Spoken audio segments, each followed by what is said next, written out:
주님의 은혜와 평안이 여러분의 영혼과 가정에 있기를 주님의 이름으로 축복합니다.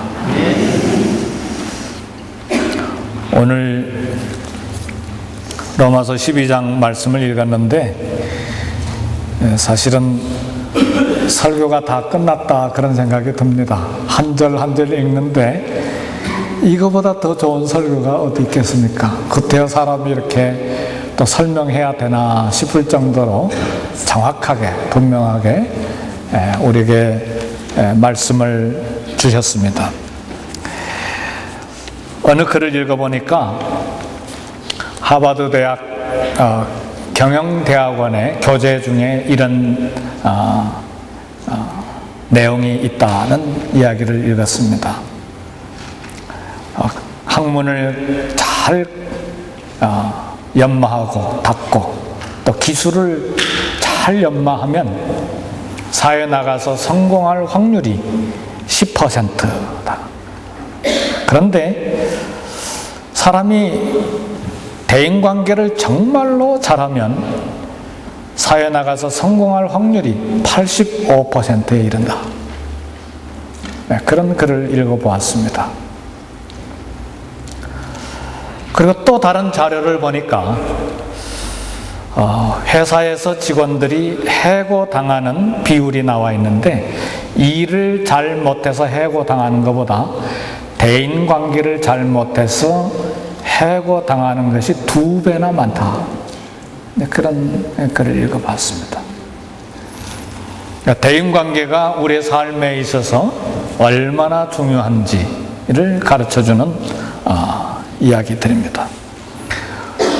오늘 본문 로마서 12장 18절의 말씀을 보니까 할 수 있거든 너희로서는 모든 사람과 더불어 화목하라 그랬습니다. 우리 삶의 현장에서 사회생활에서 모든 사람과 좋은 대인관계를 갖는 것이 결코 쉽지 않습니다. 우리 마음은 원하지만 원하든 원치 아니하든지 간에 우리와 원수 맺는 일들이 생기고 불편한 관계가 형성이 됩니다. 그러나 오늘 본문 말씀 보니까 할 수 있거든 그랬어요.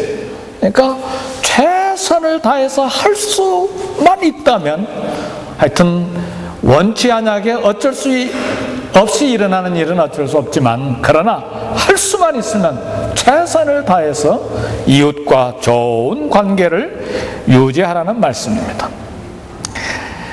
그러나 비록 어려움은 있지만 가능한 대로 우리 모든 성도들은 이런 말씀을 교훈으로 받아서 우리 가정에서도 교회 안에서도 그리고 회사에서도 사회에서도 좋은 관계를 이루어야 합니다. 그것이 성도의 본분이고 마땅히 행할 일입니다.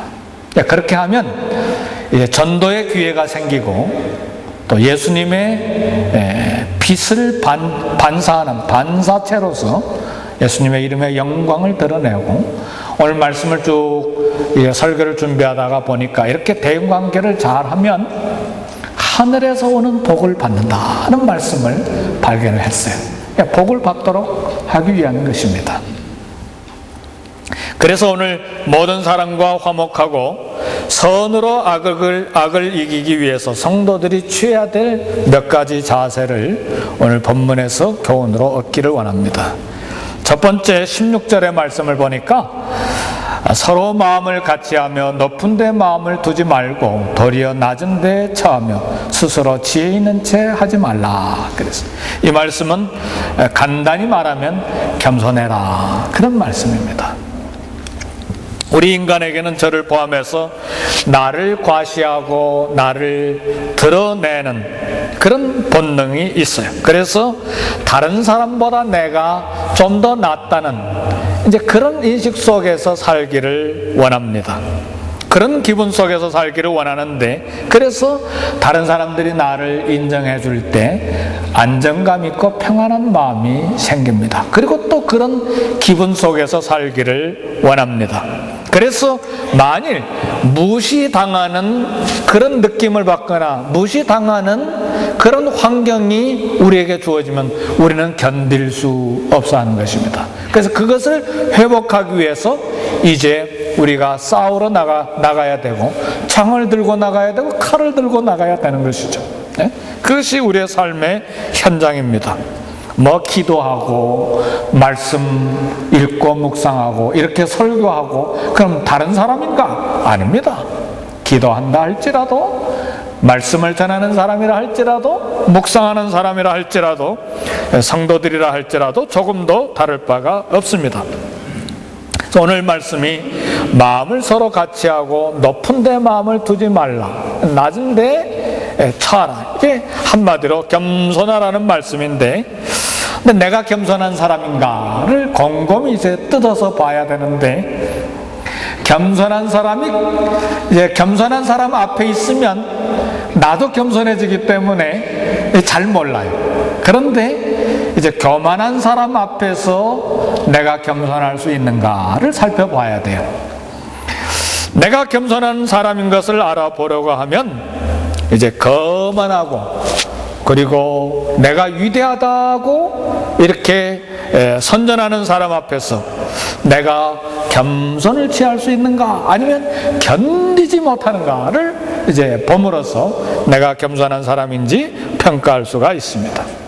우리 애기 엄마 둘이 이야기가 있어요.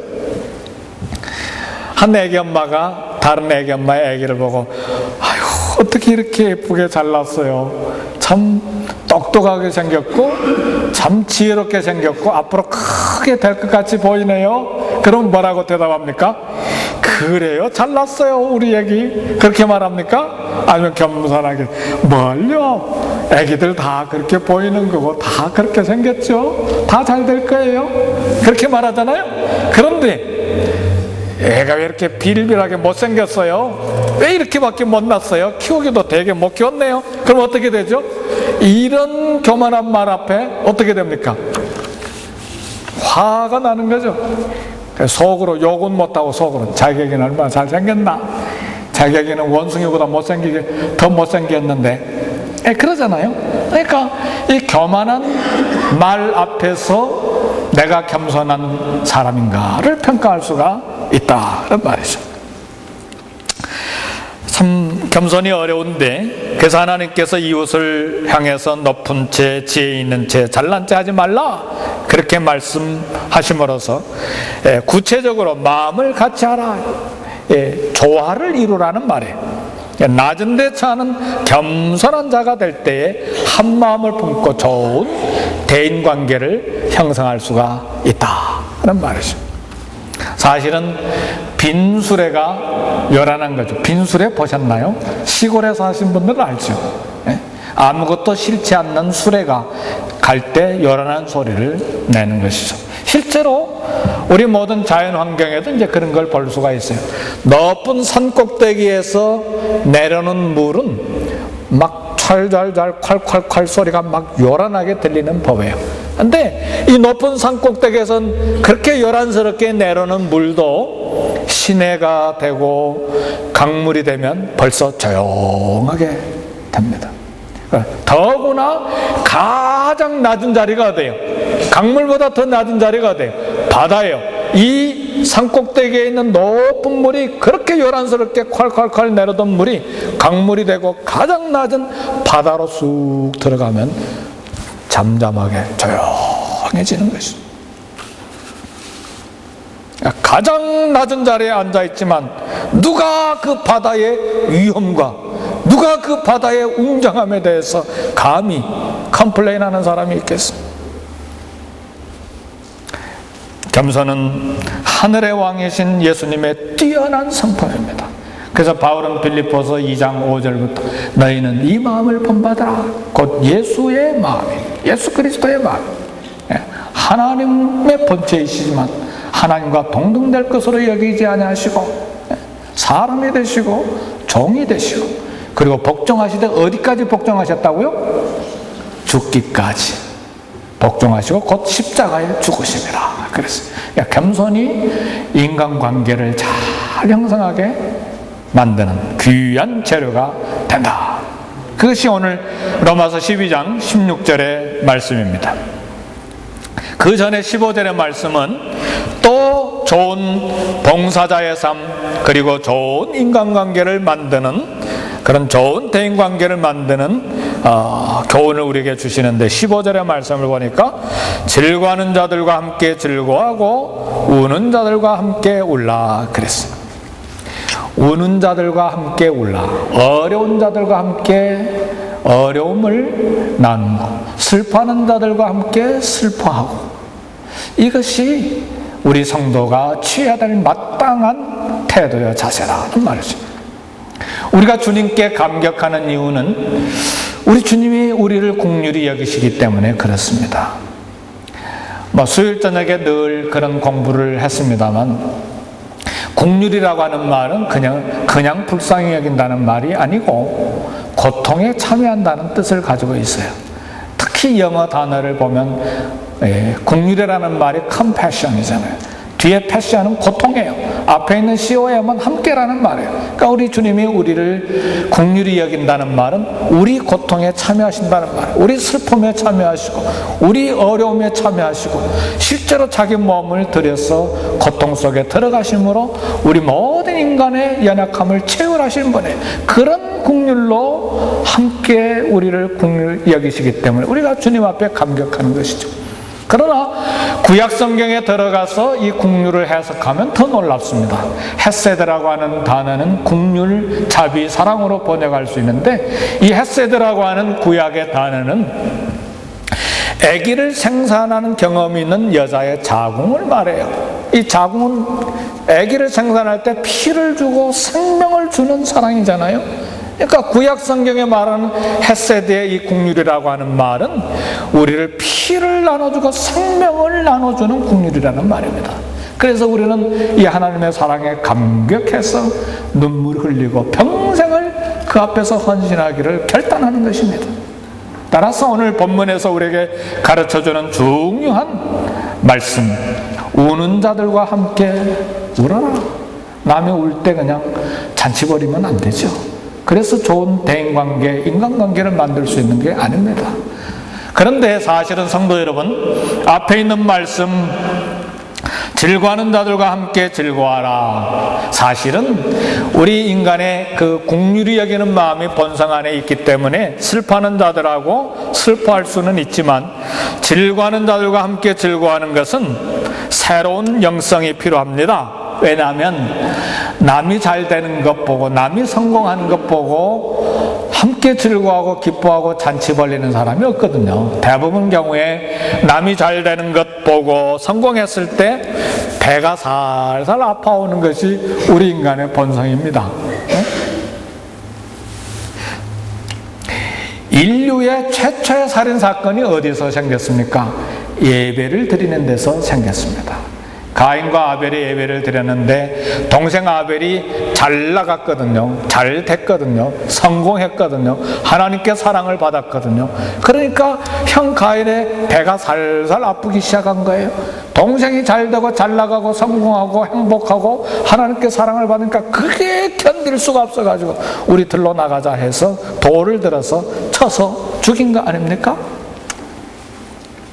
성도 여러분, 우리에게 남이 잘 되는 것 좋아하지 아니하는 그런 본성이 있지만, 구원받은 우리 성도는 그런 자연적인 본성을 이기고 극복해야만 합니다. 이것이 오늘 즐거워하는 자들과 함께 즐거워하라는 하나님의 말씀입니다.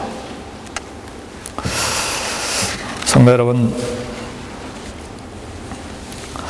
근데 오늘 말씀 보니까 가면 갈수록 우리가 참 받기가 어려운 말씀이 이제 있는데, 이웃을 축복하라고 말씀합니다. 근데 그 이웃이 어떤 축복이냐면 14절의 말씀을 보니까 너희를 박해하는 자를 축복하라. 축복하고 저주하지 말라 그랬습니다. 박해하는 자, 손해 끼친 자, 해롭게 하는 자, 나를 괴롭게 만든 자 축복하라 그랬어요. 제가 20대 초반에 군대에 갔는데 같은 사무실에 이제 이 소대의 중대본부에 이제 사무를 보는 병사가 있었는데